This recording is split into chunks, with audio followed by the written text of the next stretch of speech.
We have an interesting topic today. Of course, we're going live with our Thursday 11 a.m. webinars, which we're actually going to be doing now every other week. We also have a webinar coming up about 2 weeks. Will be how to self-direct your IRA into real estate.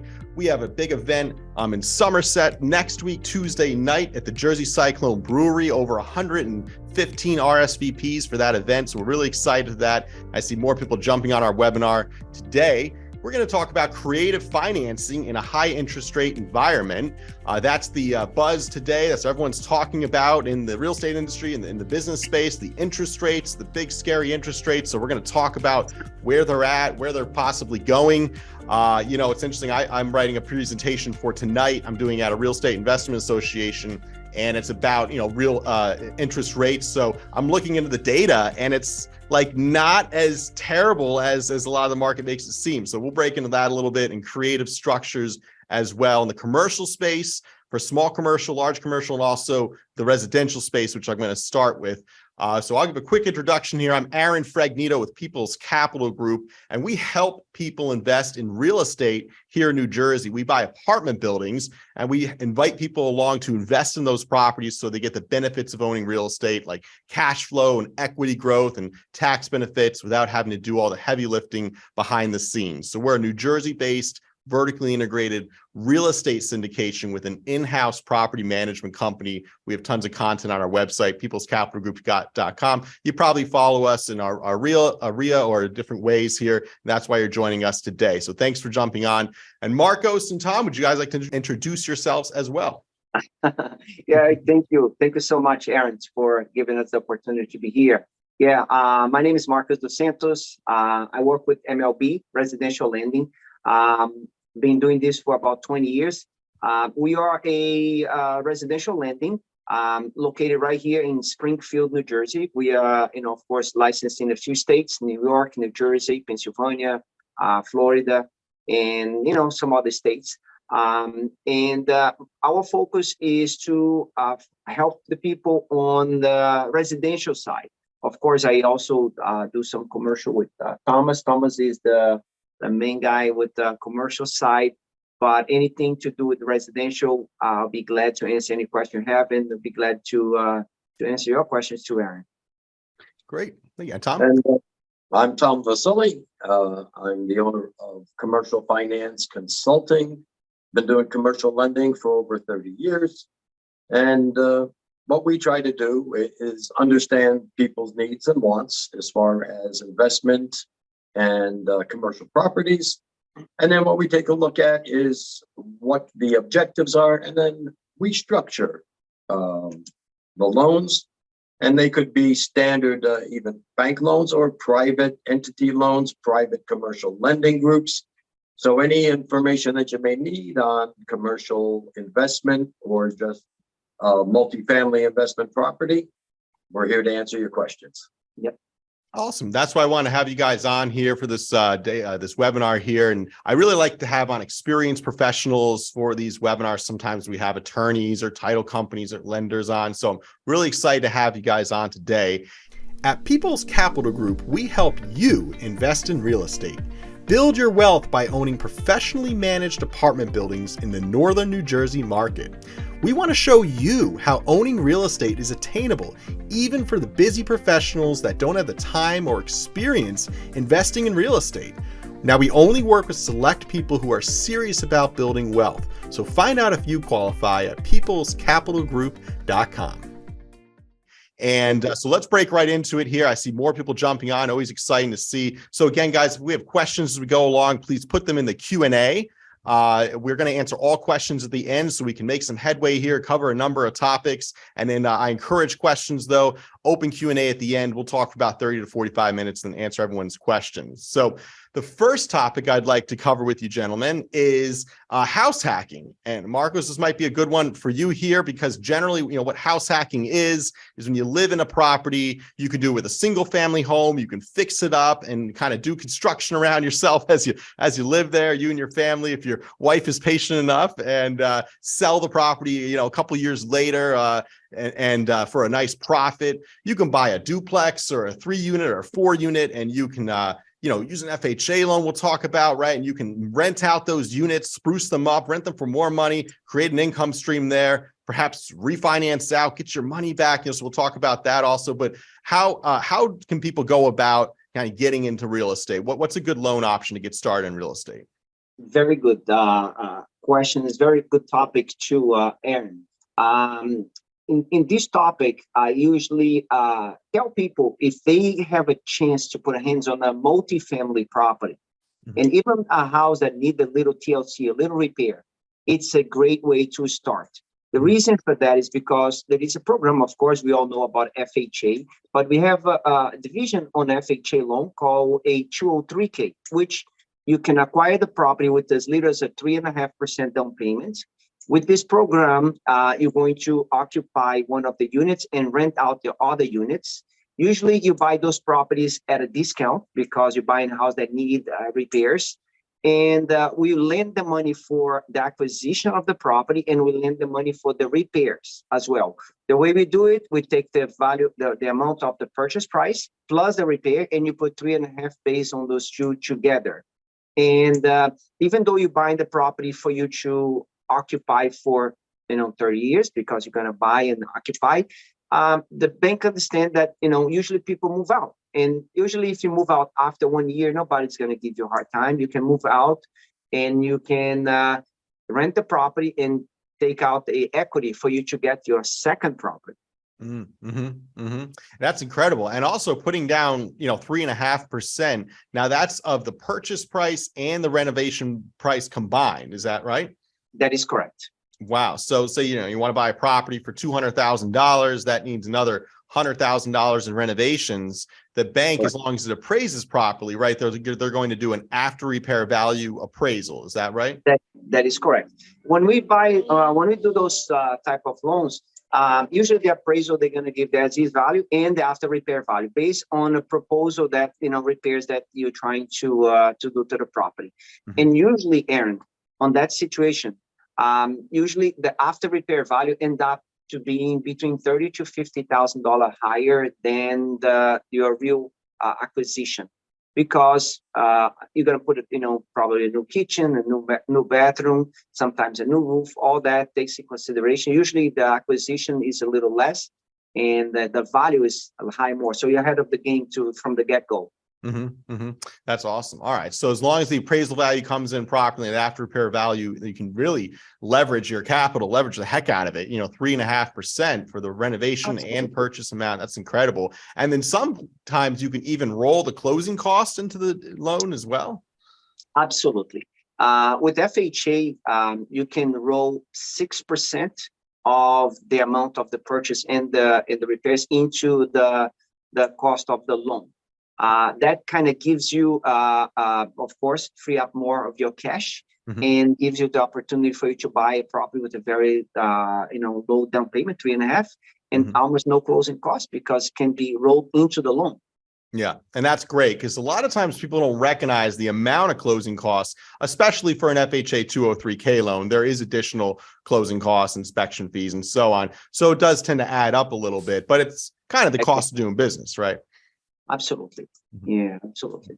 And those are perfect because usually those type of loans rates are cheaper than the traditional lending because FHA traditionally the rates are better. And at the same time, when you do those loans, it's a fixed loan. So you don't have, if you don't wanted to refinance right away, you don't have to, because you don't have to be hurrying to refinance like some commercial. You have a variable interest rate. Of course. And that can be pretty bad tool right now with rates going up. I don't think a variable. Yeah, you want to get a fixed right now for sure. We always do fixed. Yeah. Absolutely. And in the refinance strategy, so that's interesting. So you buy it for a good price, you put some capital into it, really the bank's capital for the most part, put down a small amount, but the bank's allowing you to really do this opportunity and build wealth and build value into it. And if you buy it for the right price and you renovate it the right way, the idea is you'll have additional equity forced into the property and you can actually then refinance and pull that equity out. You can, after 1 year that you occupying the property, you can refinance based on the future value, a year from now. And of course, the value is going to be higher for many reasons. Usually real estate goes up at least 5% a year on average. The last 2 years being a little bit out of the ordinary, 19% in 2021 and 2022 was 11% higher, but the average is 5%. So in a year from now, from the beginning, you're going to be with the value higher. And at the same time, you can see that you have equity. So a lot of people do different things, Aaron. Sometimes they can pull the cash out by doing the refinance cash out at that time and buying a second property. Or a lot of times they just refinance into a conventional loan and get rid of the PMI, because usually all the time, FHA has a PMI attached to the loan. Right. And when you refinance, you already have enough equity, you can just get rid of it. Now your cash flow on the property is much higher than before. Interesting. And what is PMI? PMI, it is a private mortgage insurance. Every time you're buying a property on a residential side and you put less than 20% down payment, is required for you to carry a PMI. PMI protects the lender in case of default, foreclosure. And that PMI is automatic put in if you put less than 20%. However, when you buy a FHA house through FHA loan, a year later, usually you already have enough equity if you do some renovation stuff for you to get rid of the PMI, refinance and do just a conventional refinancing and without PMI. Okay. That's interesting.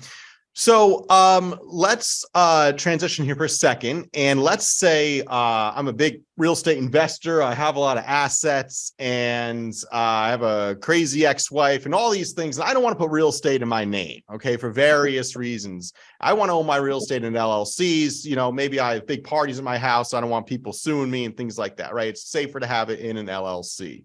Sure. So if I go to you, Marcos, and I say, I want to buy this property in an LLC, I won't be able to get essentially an FHA loan. Is that correct? Yes, absolutely. Residential side, if you buy a single family, a two family, 3 or 4 under your personal name, you can buy without any problem, as long as you have the assets and the financing supporting it. But if you wanted to put in under an LLC, then it's not going to fit into a conventional or FHA loan. Then that's Thomas is the one that have the expertise on that area. All right, Tom. So let's bring in the big guns. So what do we do? Offense, Marco. Listen, commercial. Listen, that's where the big money is, right? But listen, you got residential's a whole different really beast, right? So the commercial business, that's really I focus. So Tom, how would we go about then getting a mortgage for something we want to buy in an LLC? Well, there's a number of options, believe it or not, and some of our clients, they'll take an LLC if they're going to build a portfolio. They may take 1 or 2 properties, put that under one LLC. Then they have another 2 properties under a separate LLC. Some people prefer to have each one of them into a separate LLC. It really doesn't matter. It depends. That's the person's comfort zone, whatever they want to do there. With that, most of your banks, now we have commercial banks throughout the state, throughout the country.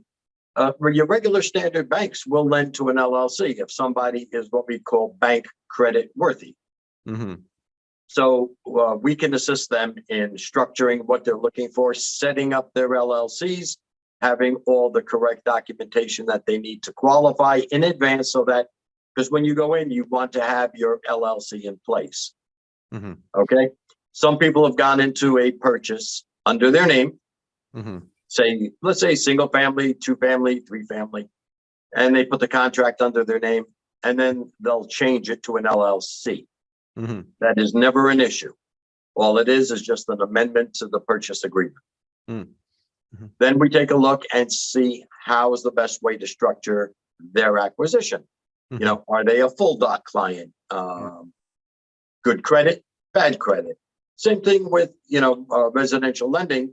You have to take a look at each individual and then structure which way you're going to get the loan. Now, The only difference is that if you're going to buy under an LLC, most lenders are looking for 25 to 30% down. Mm. These are investment bankers, and as opposed to being able to refinance in a year, you marry the bank for 5 years. There's always a 5-year prepayment penalty because that is their portfolio base. They're looking to keep a client for at least that 5-year period. Mm-hmm. So it's when you're going to own something under an LLC for at least 5 years, then you have no issue. You also take a look at what that rate is tied to. Most of the time, I look for banks that lend on what's called the prime rate, Okay. or the 5-year treasury. The reason it's been the most stable, it doesn't fluctuate as much because every 5 years, you'll recast the loan with that bank. Mm-hmm. Mm-hmm. Or you can go to another bank. Now, I've got people that have purchased with a bank loan, with a commercial lending loan, been there for 5 years. They have a history now, and I'm able to get them a bank product, Which is a lower rate. which is the lower rate. And I'll give you an idea. I just took somebody from a 9.75 to a 5.6. Okay. Okay. So, And you could really do more like blanket mortgages too, which is something just not offered in the residential space. Let's say I own 15 properties and 15 different LLCs, and I go to a commercial lender like yourself. I could really get a jumbo loan over all of them and keep my costs low, my closing costs lower, get a better interest rate. Is that possible? yes, that is correct. Hmm. But normally what they'll look to do then is to move to close the new loan with the properties under a single LLC. Mm. Some have that requirement. Mm-hmm. Okay. Okay. Again, depending on somebody's goals, Aaron, you have to take a look at where they want to be with that, because you also want to be able to separate certain properties. Let's say you've got a number of properties, you want to pull equity, you want a blanket loan, but you know that you're only going to keep certain properties for 3 or 4 years. You want to have the provision to be able to separate a property and sell it and take it out of that blanket position. So yeah, really, everybody has a goal. Everybody has their objectives. With commercial, that's what you have to analyze a little bit in more detail to see where do you want to go over the next 5 to 10 years. Yeah, exactly. Yeah, I've seen it both ways. With the LLC, sometimes they do want to consolidate, but generally, what the issue I run into is we have different partners for different LLCs. We just bought a property in Bayonne. We had about almost 30 investors involved in that, LLC. So if I want to refinance that property and maybe bring in a 25 unit in Paterson, New Jersey, we own as well, and refinance them together, I'd have to keep them in separate LLCs because I have 25 different investors over here. I have 30 different investors over there, so we would, in that case, say to the bank, sorry, that's a requirement of ours, and maybe they could work with us, right? Yep. There are certain banks that are what we call commercially creative. I'll give you an idea. We had a client, we just closed. They were looking for 90% financing. Okay, well, couldn't do it. Strong company. Right. So when I introduced them and I had a discussion with the bank, they said, well, we'll do the loan, but here's what they need to do. We want them to come to our office, set up a commercial account with us. Right. They looked at the financials. They actually gave them, through the regular banking division, gave them a credit line from their bank for the difference. Then gave them a 70% loan, which I did. Oh, that's interesting. That is very creative. Yeah. It was 90% financing. Nice. Wow. Okay. So for our listeners not following that there, so 70% of the purchase price came from the bank. Another 20% also came from the bank because they gave a line of credit, a business line of credit, which is a great tool that most business owners use. We have those as well to help us with deposits on properties and things like that. And so that's phenomenal. So at the end of the day, 70 plus 20 is 90. So they got 90% of the purchase price. And that's a great way, maybe around some restrictions on lending, that they can, so it sounds like commercial banks are a lot more flexible, and depending on the strength of the borrower and the asset, they, there's different rules for different players, perhaps. That's correct. Correct. And that depends on the banks as well. Of course. So this was a very creative bank. They met with the client right up front. They liked what they saw. They proposed opening up the account. They agreed. So they went and did that. Once that was done, they had the credit line. They moved it into their own account and the money seasoned, and that became their deposit. Okay. Very nice. Very nice. Yeah, I do find most commercial banks we're getting the mortgage from require our deposits to also, our rental deposits, the security deposits, right? The income from the tenants paying rent. They want that rent to go into the bank, right? Yes. They want a banking relationship. Yes, exactly. They not just give you the loan, but they want accounts to be opened with the bank too. Yeah. And even in the loan docs, they'll say you got to keep, $34,000 in the operating account. We need an escrow of that, so they'll put it right in there, and you got to keep that money just, sitting there. Sometimes it's a lot more than you even think. I've had banks say you need to keep, maybe 40 or 50 grand in operating reserves. We're like, yeah, we were planning on it. That's fine. And they're like, we also want you to just take 60 grand and leave it in this savings account to never be touched. And by the way, you're going to earn 0.02% interest on it. And we're like, so why don't you just take 60 grand off the loan amount? And they're like, no, we're going to charge you for the 60. We're going to get the points and the interest and and then you're going to give it back to us and keep it in our bank forever, earning no interest. We're like, yeah, banks. Oh my God. Yeah, I will say this bank required $20,000 in an account. In savings account. Right. Yeah, listen, at the end of the day, it's all put into a spreadsheet. We run the numbers on our end. We say, okay, does it all pan out? Does it make sense? Does it, get the deal done? Does it get our investors what we need to make our investors earn? Does it get the deal accomplished? And is it the best option out there? That's one of the reasons I like brokers as well, because you can really shop around, many different lenders out there, which is what both you gentlemen offer. Is that correct? Correct. Absolutely. And the one thing that we specialize in, I've done for years, is I created my own Excel spreadsheet for property analysis. When somebody's looking at a property, you may look at it from the investor side. Oh, this one makes sense because this is my anticipated rate of return. What I do on the other side is I do my analysis from the bank side. So I go in and I take in, because each bank has different formulations. Some will use 5% vacancy factor, 5% management, 5% maintenance. Some use 1.5%. So based on the lender or the type of property and the lender we could place it with, we'll analyze how the bank's going to review the property before we even work with a bank.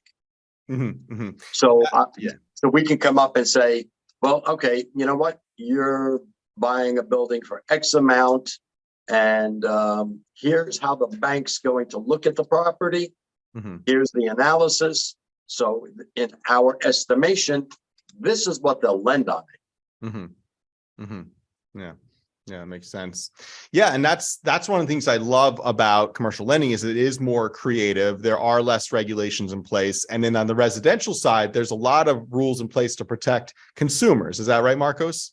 That is correct. And those rules, Aaron, it's because a lot of times on the residential side, you're dealing with first-time home buyer. That's not seasoned investors. They don't understand the ramifications and the problem that could occur. So the government, of course, put a mechanism in place to protect the consumers. And the commercial side is it's a different animal altogether. Yeah, if you're doing commercial investment, they anticipate that you are educated.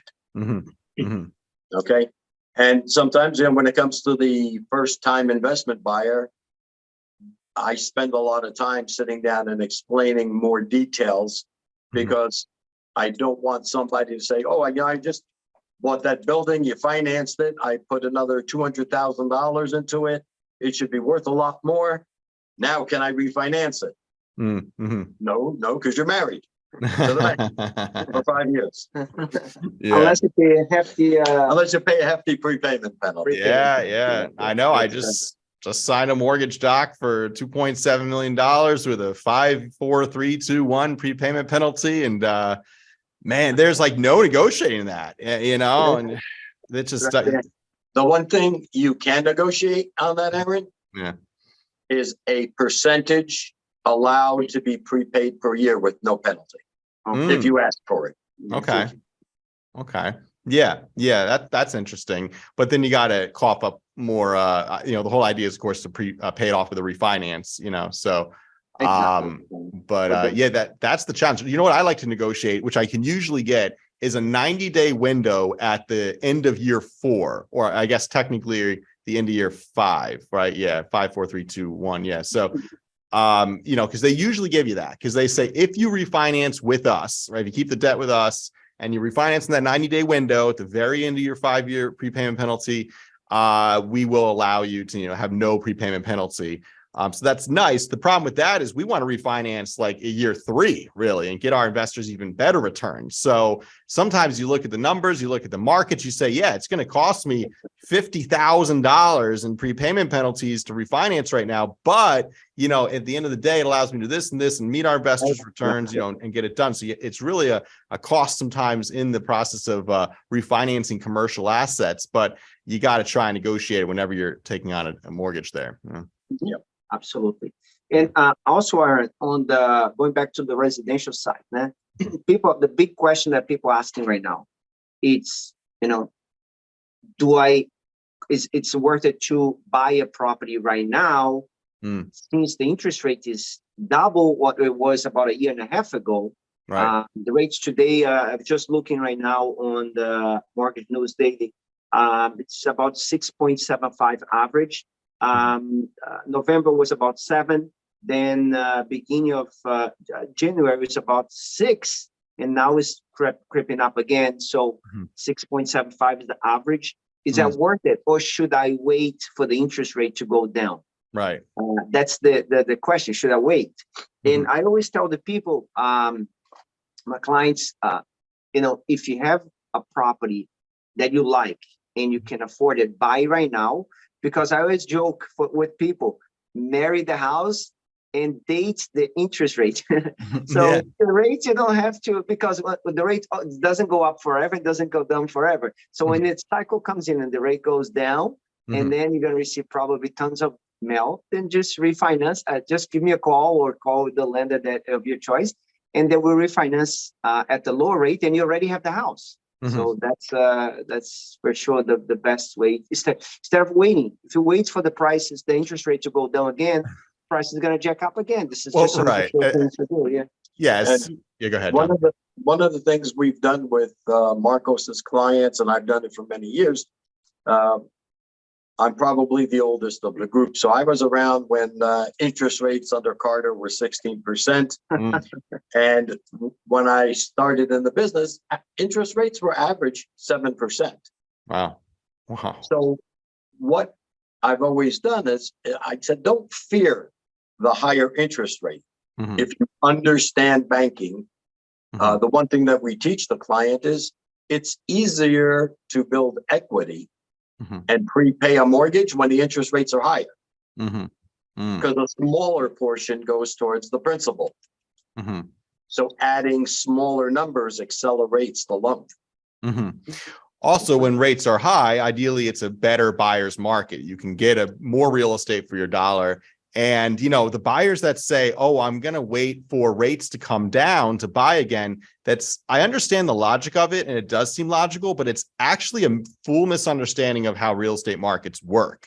The best deals you're ever going to get are in a nasty market, generally with high interest rates. Now, 2008 to 2014 was kind of an anomaly. We had these crazy low rates, crazy low prices. Everyone was scared of real estate. I just wish I bought more real estate back then, because all the buildings I bought in like 2012 were worth like 3x what I paid for them. But, that's how it goes. So, it's really interesting though. I mean, if you look at what's happening now, prices aren't actually coming down all that much, not at least in high demand North Jersey markets in the commercial space. I do see prices tapping down a little bit in the residential space, or at least days on market getting longer. But it's funny that this presentation I was finishing up this morning, I also actually wrote the presentation about 45 days ago and did it at a different real estate networking event. That's a little trick, by the way, of how we do all these presentations, but so basically I'm recycling this presentation from a different, event about 45 days ago, and I'm updating the presentation, which is like updated data. And the data is better now. Like back then, 45 days ago, there were 3 months of housing inventory on the market. And I was saying to the people then, I was like, inventory on the market is growing and it's expected to keep growing, but we're still not at a healthy market, which is 6 months of inventory on the market. Correct. And now, back then, 45 days ago, the number was 3 months. I looked it up again today. It's 2 months. So there's less inventory on the market now than there was 45 days ago, which means prices are actually going to be going higher, less, supply, more demand, right? Basic economics. So it's really strange what we're seeing right now. There's like no inventory. The demand is there. Buyers are still buying real estate. People still need a roof over their head. Interest rates are 7, okay, that's kind of what they were many years ago on average, right? So we're used to this crazy low interest rate environment where, I mean, boy, I'm buying real estate right now. I'm looking for great deals, but I'm buying. Of course. Yeah, absolutely. And quite frankly, I've seen pricing on everything stabilizing, which is the first step, because I've been through real estate through the 80s when we had the first up cycle, then we had the stagnation, then the down cycle, then the up cycle, then the down cycle. And what I found is my feeling right now is we're at that, what we call saturation point, where the prices are stabilizing because you can get only a certain amount of rent, and a certain amount of rent is only going to cover a certain amount of mortgage. So I see the rent markets at a price where they've been rentals. I haven't seen them really jump up drastically in the last 6 months. They're pretty stable. Yeah. So that is going to also affect what the banks do as far as how much they'll lend, because they have to take into consideration the fact that if it's an investment property, those rentals are realistic and they're going to be able to be maintained, and you're going to be able to pay your mortgage. Yeah, absolutely. And as a landlord, yeah, sure, rent hasn't grown in the last 6 months, but it grew 25% in the markets we're invested in the last 2 years. And by the way, all my tenants are year-long leases. So from when they signed the lease a year ago, it's like 10% higher. It's like $200, $300 higher now. So as far as I'm concerned, as a landlord, it feels like rent is still growing because we're renewing leases from a year or 2 years ago, and it's higher now than it was back then. So that's for sure. It's an opportunity.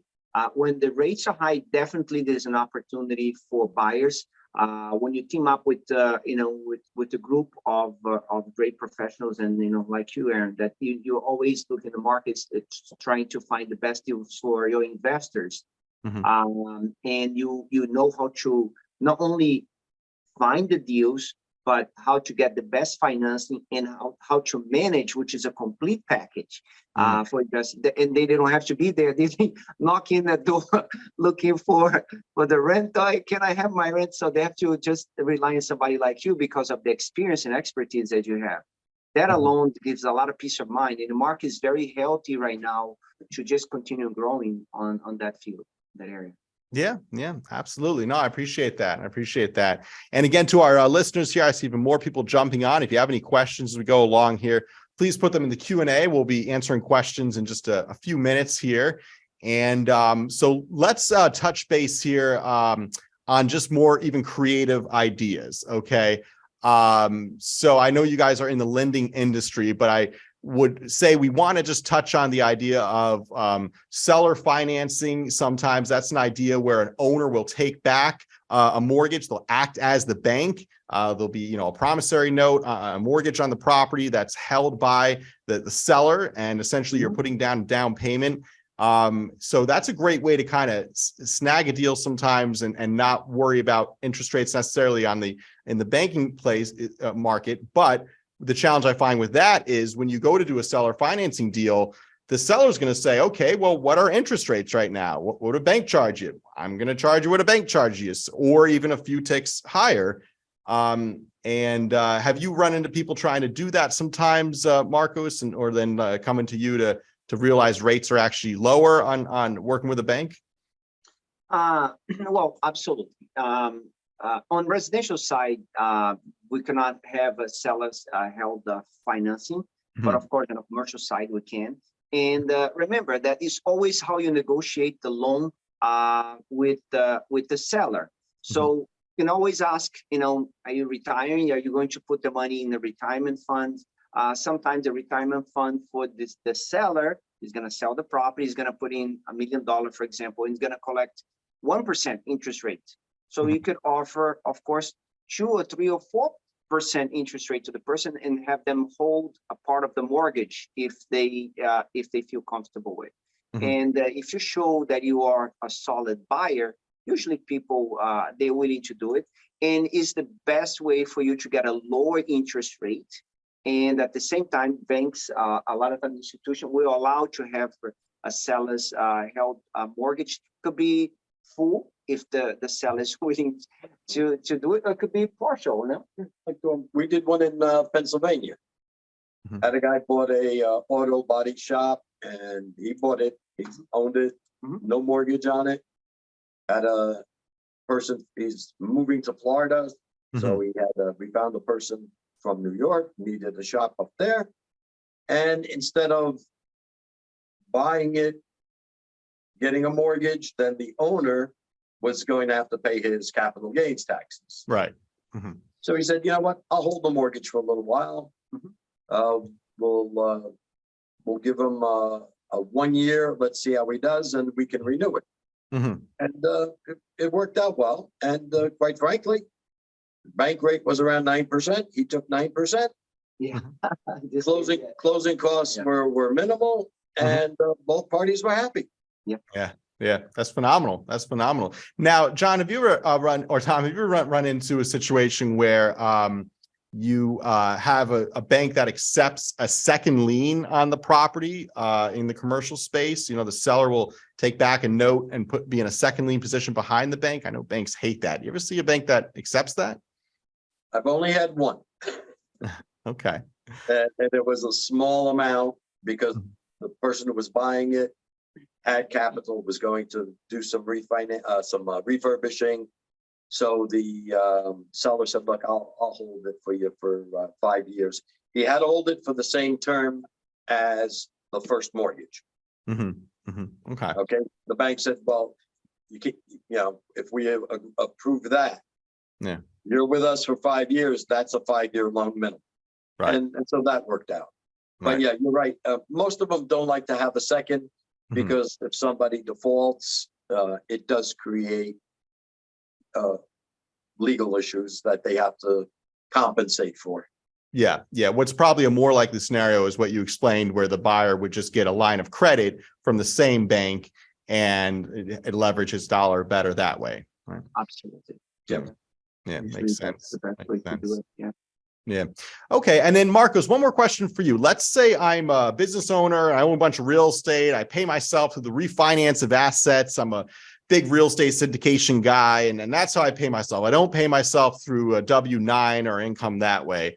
And I don't qualify for an FHA loan because I don't fit into that box, right? Or maybe I'm a business owner. I don't pay myself as the bank wants me to pay myself. So if I don't qualify for an FHA loan in that case, but I have money coming in, I have cash to put down on a property, and I want to buy a home in my name, how would I go? What loan would I use for that? Absolutely. There is many ways to do financing if the person wanted to do in their name. One of them, Aaron, is through the best way with the best interest rate is show on the tax returns. So doesn't matter where the money is coming from. It's just if it's coming from 1099 and then he's going into his Schedule C, or if it is through a corporation and then he gets paid through a K1, or if it is through Schedule D to interest and that he makes through his investments. Right. We average that and he qualified based on that. But those are the best interest rate that you can get.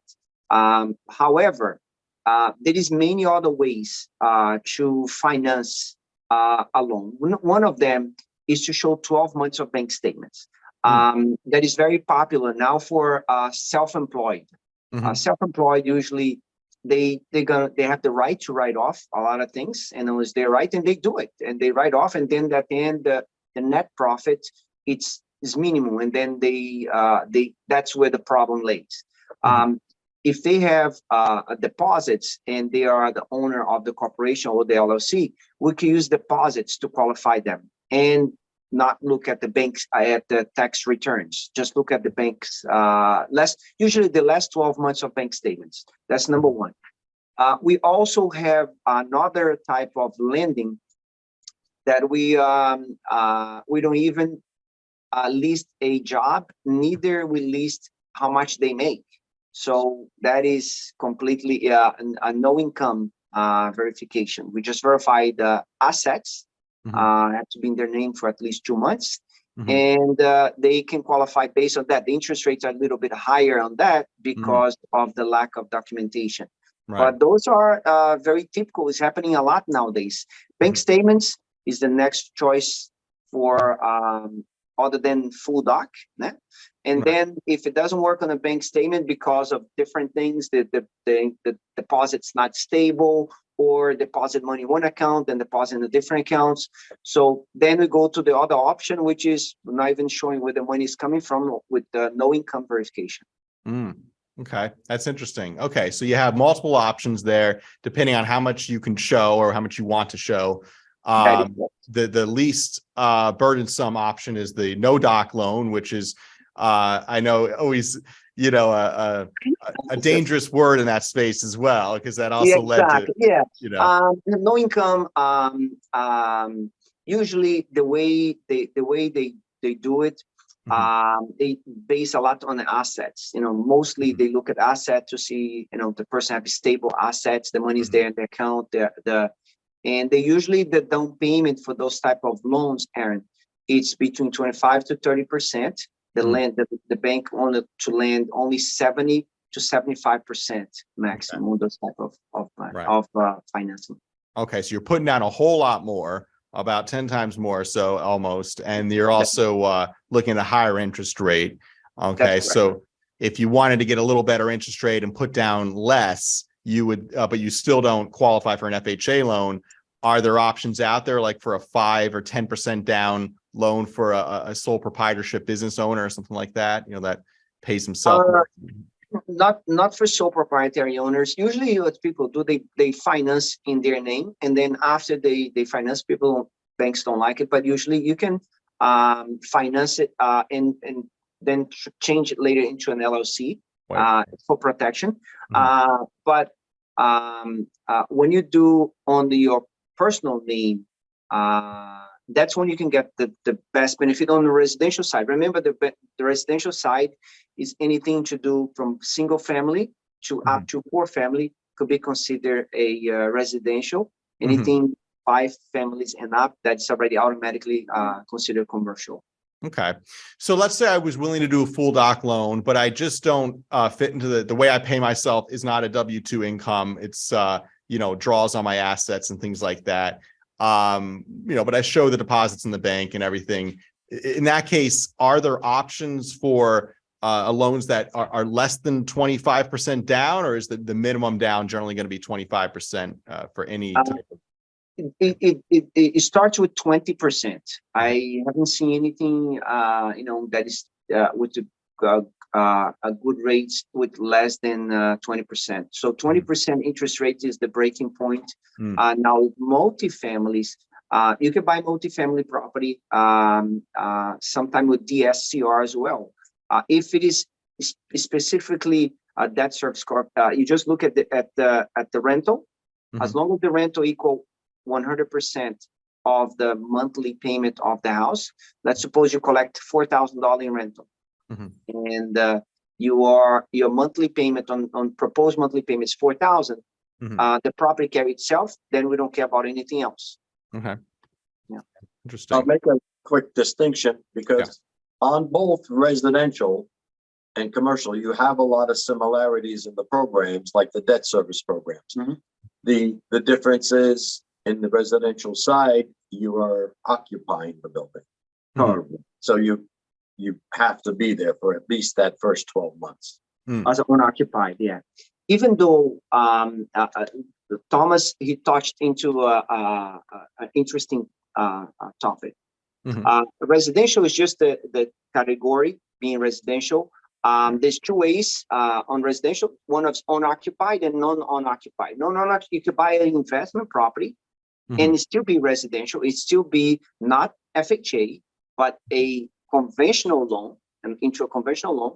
And you can buy the property you can buy it as investor, a single family. You're going to be investor, or you can buy a single family or two family, 3 or 4. And the main thing is going to be, of course, when we're dealing with conventional, you have to be a full doc loan, usually on the conventional side. Conventional always require you to prove that you have stable income for 2 years. They want to see that you have the ability documented to prove that you are able to satisfy that loan, make monthly payments on time. Okay. Interesting. All right. Excellent stuff. So we have a question. I'm going to start breaking into the questions here as we're getting towards the top of the hour, gentlemen. Tons of information here. Just to reiterate as well. So we touched on a lot of questions here. We started with talking about an FHA loan and how to qualify with 3.5% down. The FHA 203K loan, which gives you the money to purchase and renovate a property, which is really the best way to make money in real estate, in my opinion. Buy a fixer-upper for a good price. Put a little sweat equity into it, learn how to manage contractors along the way, and learn how to renovate properties along the way.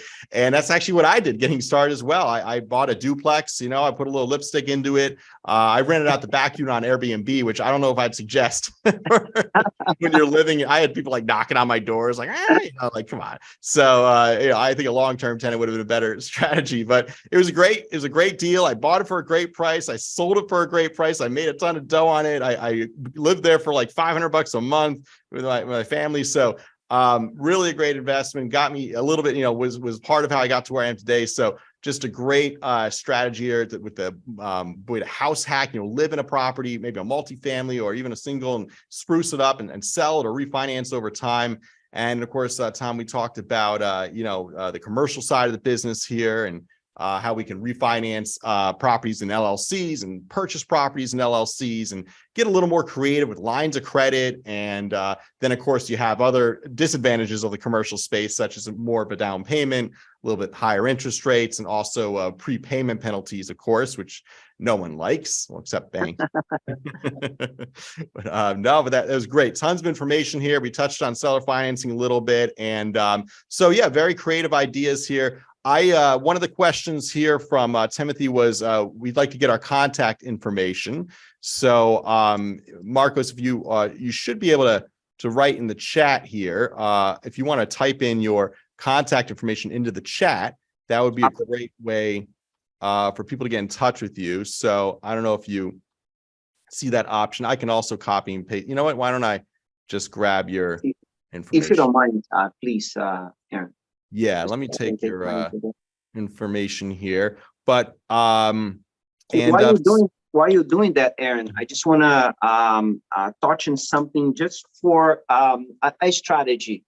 Remember that every time people they sell a property, doesn't matter if it's residential or commercial, there is a capital gains involved. So, of course, sometimes people use the 1031 exchange strategy So they don't have to, they just defer the gains until a future date. On the residential side, and there is something the IRS usually give. Of course, I'm not a accountant. I cannot give advice on that. However, you can consult your accountant on this one, that if you occupy the property and you are, you live in a property for 5 years, the last 2 years you occupy as your primary residence and you make a income, let's suppose you make a $250,000 profit and you plan on selling to buy another property. Usually, you have an exclusion on that if the property you're selling is your primary residence, and if you're married, up to 500,000. So a lot of people take advantage of that, and they just roll that profit into something else because they don't have to pay the capital gains. So always consult your accountant with that stuff. That's a great advantage, because imagine if you are in 15% category, long-term gains, and you made $300,000 profit. Let's suppose you had the property for like 3 or 4 or 5 years. 15%, it's $45,000 you can save just by being well informed on how to take advantage of the capital gain exclusion. And that's what it's all about. I mean, that's what I teach with all my content. So all of our investors is tax strategy is so important. It's not what you make, it's what you keep. And, one of the, I talk to investors all the time and they say, well, this other syndication, they say, we're going to buy it, we're going to renovate it, we're going to sell it, we're going to get a bigger payout, faster. I said, okay, that's good. Well, how much tax would you owe? Well, 25% tax. Okay, that's good. And then, what's your plan to invest after that? Well, I'm going to have to find a new real estate deal to invest in and, and make sure that one works out. And so it sounds like, you're going to give a lot of the income to the tax man, and then you're just going to have to go find another solid real estate investment.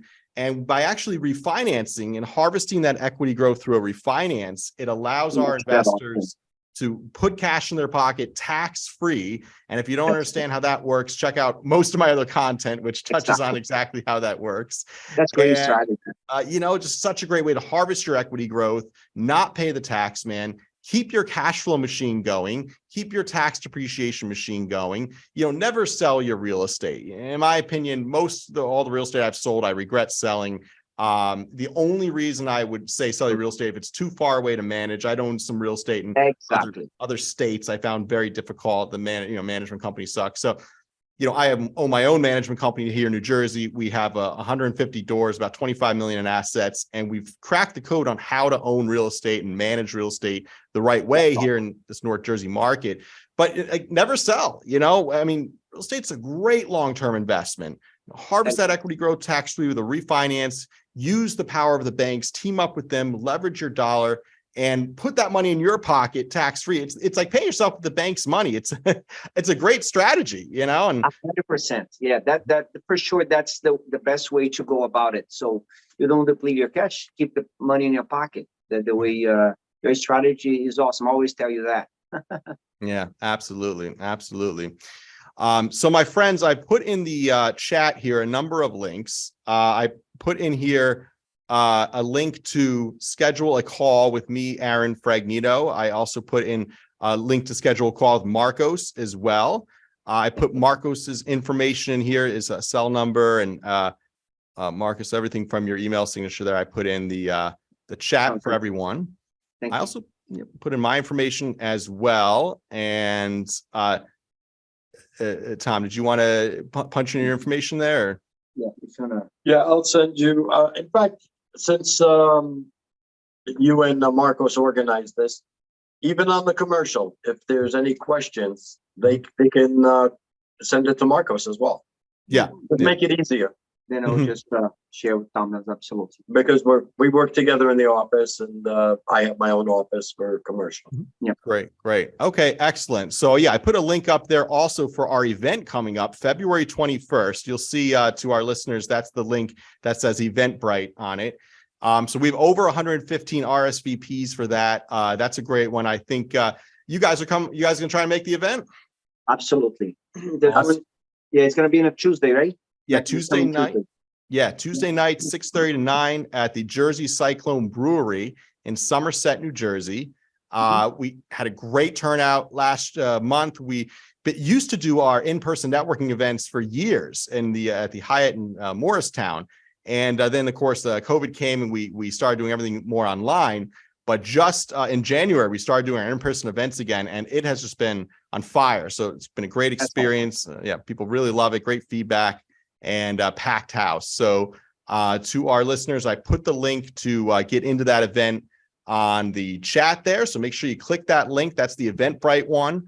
I also put a link for my Calendly if you want to learn more about how we help people build wealth in real estate and how we've been doing this for the last 10 years here in New Jersey, and just see what the process is and how it works. And if you qualify, then you can set up a call with me, Aaron Fragnito. I put the link there in my chat. My calendar fills up very quickly. So make sure if you do want to schedule a call with me, you do that today. Click on that link and try to schedule my calendar for the next week or so. And I also put a link for Marcos's Calendly there as well. You'll see that's the one that has Marcos on it. So you can schedule a call with Marcos there. Gentlemen, would you like to give some parting words to our listeners here? Number one, thank you for you to have the time to give the time to us here. We appreciate it, and we are happy to be part of this event with you, and say thank you to your listeners as well. And if you have any questions, even if you think the question is not true, just send us a little invite if you want to talk to us in person, or send us a question. We have our contact there. We'll be glad to answer any questions that you guys may have. Yep, same here. Appreciate everything. And definitely, if you have any questions, for people that are just beginning on the investment side, sometimes it takes them a little while to get more understanding. So don't hesitate to ask a question. That's what we're here for. We've worked with newbies and experienced people, and some of the people take 4, 5, 6 months before they really become active, and it's fine. That's what we're here for. Absolutely. Awesome. Thank you so much, John. Thank you so much for coming on, gentlemen. I think it was a very in-depth discussion here. Very good stuff. So again, to our listeners, thanks for joining us. We had a great turnout this morning here. And so our next event, of course, like I said, is Tuesday, February 21st. And then we'll be doing an IRA webinar, how to self-direct your IRA into real estate the week after that. And of course, more live webinars to come here Thursdays at 11 a.m. So keep following us here, and go to peoplescapitalgroup.com as well to follow more of our content. We have webinars up there. We have a podcast with over 130 episodes. And of course, new events coming on all the time, and new investment opportunities to build your passive wealth in real estate. So thank you so much, gentlemen, for coming on. Thank you to our listeners. Make it a productive day. Thank you. Thank you. Take care.